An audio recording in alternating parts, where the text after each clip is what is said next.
নমস্কার। Voter SIR সংক্রান্ত এই ভিডিওতে আপনাদের সবাইকে স্বাগত। আজকের ভিডিওতে শেখাবো আপনাদের যদি কোনো কারণে আপনাদের যে এনুমারেশন ফর্মটা দেওয়া হয়েছে বিএলওর তরফ থেকে ২ টো ফর্ম। ধরুন ২ টো ফর্মের একটা ফর্মে আপনি ভুল করে ফেলেছেন বা ২ টো ফর্মে ভুল করে ফেলেছেন। এখন কি করে তার সংশোধন করবেন বা নতুন করে ফর্ম কি করে পাবেন? বা সেই ফর্মে কি করে আপনারা ফিল আপ করবেন? তো সেই সংক্রান্ত এই ভিডিওটি হতে চলেছে গুরুত্বপূর্ণ ভিডিও। ভালো করে দেখবেন স্কিপ না করে। বা আপনারা কাছাকাছি যদি অনলাইনে দোকান পান বা ক্যাফে পান সেখানে গিয়ে বলবেন। আমি যে প্রসিডিউরটা দেখাচ্ছি সেই প্রসিডিউরটা ভালো করে মেইনটেইন করবেন বা ফলো করবেন এবং তাদেরকে ভিডিওটি দেখাবেন। ঠিক এভাবে করে দিলে আপনারা কিন্তু সেই ফর্মটি পুনরায় ফেরত পেতে পারেন। তো চলুন দেখে নেওয়া যাক। আমি তার জন্য চলে যাচ্ছি আমার যে ডেস্কটপের বা কম্পিউটারের যে ফটোশপ আছে সেই ফটোশপে চলে যাচ্ছি। তার আগে বলি, আপনার যে ফর্ম দুটো ভুল হয়ে গেছে, আপনার পাড়া প্রতিবেশী যেকোনো একজনার একটা ব্ল্যাঙ্ক ফর্ম নিয়ে আসবেন আপনি তার জন্য। আপনাকে সেটা সঙ্গে করে নিতে হবে যেন বিএলও বা বুথ একই রকম একই হয়। আপনার একই বুথের যেকোনো একজনের ফর্ম, ব্ল্যাঙ্ক ফর্ম যিনি এখনো ফর্ম ফিল আপ করেননি, তার একটা ফর্ম আপনাকে জোগাড় করতে হবে। এবং আপনার ফর্ম যেহেতু ফিল আপ হয়ে গেছে এবং ভুল হয়ে গেছে, সেই একটা ফর্ম আপনি নেবেন। নিয়ে আপনি সেই ক্যাফেতে যাবেন। যার এই কারণে এই কথাটা বলছি, আপনার যদি অন্য কোনো বিএলও হয় সেক্ষেত্রে কিন্তু ফর্মটা চেঞ্জেস হতে পারে। ওই জন্য বললাম একই বিএলওর আন্ডারে অথবা একই বুথের আন্ডারে এমন কোনো ফর্ম আপনি নেবেন যার এখনো ফিল আপ করা হয়নি সেরকম একটা ফর্ম আপনাকে নিতে হবে। এবার চলুন আমি ফটোশপে চলে যাচ্ছি। দেখুন আমি একটা ফর্ম ভুল হয়েছে। বাম দিকে যে ফর্মটা আমি রেখেছি এই ফর্মটা আমার ভুল হয়েছে। এবার এটা হচ্ছে কারেক্ট ফর্ম যেটা এখনো ফিল হয়নি। এবার এই যে পার্টটা দেখুন এই উপরের পার্ট কিন্তু সবার আলাদা। এই পার্টটুকু আর এই পার্টটুকু সবার আলাদা। ইনফরমেশনটা শুধু আলাদা। কিন্তু বাকি যেগুলো রয়েছে সবই কিন্তু এক। এই জিনিসটা খেয়াল করুন। আপনাকে যেটা চেঞ্জেস করতে হবে, যদি ক্যাফেতে গিয়ে বলেন যে এই যে ইয়েটা আছে উপরের পার্টটা আছে, এই উপরের পার্টটা কপি করে কিন্তু জাস্ট এখানে বসাতে হবে আমাকে। আর কি চেঞ্জেস করতে হবে ধরুন পিনটা দেওয়া আছে, এই যে পিন দেওয়া আছে পিনের এটার চিহ্নটা মিটিয়ে দিতে পারবে যদি ক্যাফেওয়ালা ফটোশপ বের করে এটা করে। তারপর এখানে একটা নাম্বার দেওয়া আছে। এই যে নাম্বারটা দেওয়া আছে এই যে এনআর যে ফর্মটা রয়েছে এই সিরিয়াল নাম্বার এখানে এই ফর্মের সিরিয়াল নাম্বার কিন্তু এটা আছে। এই সিরিয়াল নাম্বার কিন্তু এখানে বসিয়ে দেওয়া যাবে। এবার দেখুন ফলো আপ করুন কী করে সেটা করছি।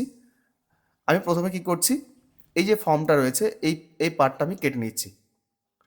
বা প্রথম আমি এই যে দিকটা দেখতে পাচ্ছেন এই পিনের দাগটা আমি কেটে দিচ্ছি। পিনের দাগটা এই যে এটা দিয়ে সিলেক্ট করে এখানে করলাম ফিল করে ব্যাকগ্রাউন্ডে যে কালারটা আছে এই ব্যাকগ্রাউন্ড কালার নিয়ে নেবেন। দেখুন সাদা হয়ে গেল। এবার দেখুন আমি এই পার্টটাকে ড্র্যাগ করে এই সাইড থেকে ধরুন এটা কপি করে নিলাম।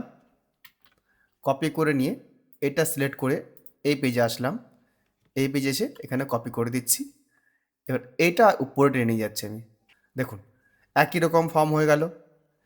আর কি করবেন,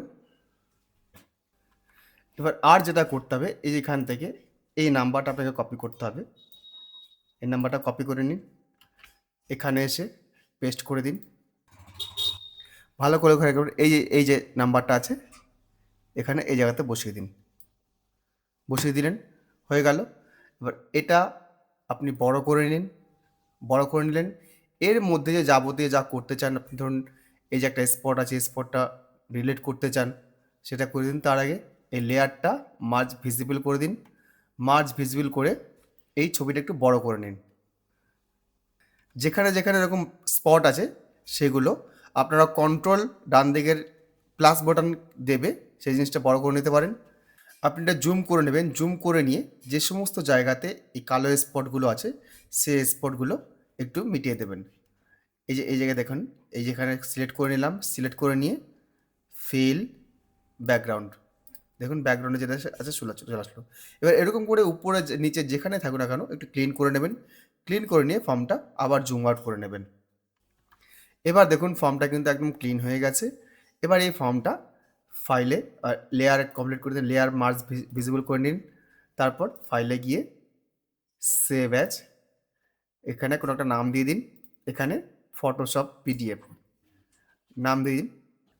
নাম দিয়ে সেভ করুন। কোয়ালিটি যেটা আছে সেটা ঠিক করে নিন, হাই করে রাখতে পারেন। আমি ওকে করে দিচ্ছি এটা। এবার দেখুন যে ফর্মটা আমি তৈরি করলাম একদম ডিটো আগে যেরকম ছিল সেরকমই আছে। দেখুন সম্পূর্ণ আগের মতো নতুন একটা ফর্ম জেনারেট হয়ে গেছে। এইভাবে কিন্তু আপনাদের যদি ফর্মে ভুল হয়ে যায় সেক্ষেত্রে কিন্তু একদম ফ্রেশ একটা ফর্ম আপনারা তৈরি করতে পারবেন। শুধু একটু আপনাকে খাটনি করতে হবে যে পাড়া প্রতিবেশী যেকোনো একজনের ব্ল্যাংক ফর্ম এবং আপনার ভুল হয়ে যাওয়া ফর্মটা নিয়ে যেতে হবে নিকটবর্তী কোনো অনলাইন ক্যাফেতে গিয়ে বলতে হবে। এই কাজটা কিন্তু ক্যাফেওয়ালা যদি অনলাইনে চেষ্টা করে তাও হবে। আমি সেটা একবার দেখিয়ে দিচ্ছি। অনলাইনে লিখবে ফটোশপ, দেখুন ফটোশপ অনলাইন আমি লিখেছি, ওকে করলাম। এই যে প্রথম যে ওয়েবসাইটটা এসছে, এই যে ওয়েবসাইট পেলেন, নিউ প্রজেক্ট, এখানে প্রিন্টে গিয়ে A4 ক্রিয়েট। এখন এই ডেটাটা একদম অনলাইনেও ফটোশপ যদি তার ইনস্টল নাও করা থাকে এখান থেকে কিন্তু করতে পারবে। এখানে যে ওপেন টোপেন সব কিছু অপশন একদম ফটোশপ যেটা থাকে সেরকমই একটা অপশন এখানে দেওয়া আছে। ক্যাফেওয়ালা চাইলে কিন্তু এখান থেকেও সেটা করতে পারে, একই রকম প্রসেস, ভিন্ন প্রসেস কিছু নেই। যাই হোক, ভিডিওর দীর্ঘায়িত করছি না। যদি ভিডিওটা আপনাদের কাজে লাগে অবশ্যই এটা লাইক করবেন। চ্যানেলে যদি প্রথমবার হয়ে থাকেন অবশ্যই চ্যানেলটি সাবস্ক্রাইব করবেন। অন্যদের জন্য অবশ্যই শেয়ার করবেন। ধন্যবাদ।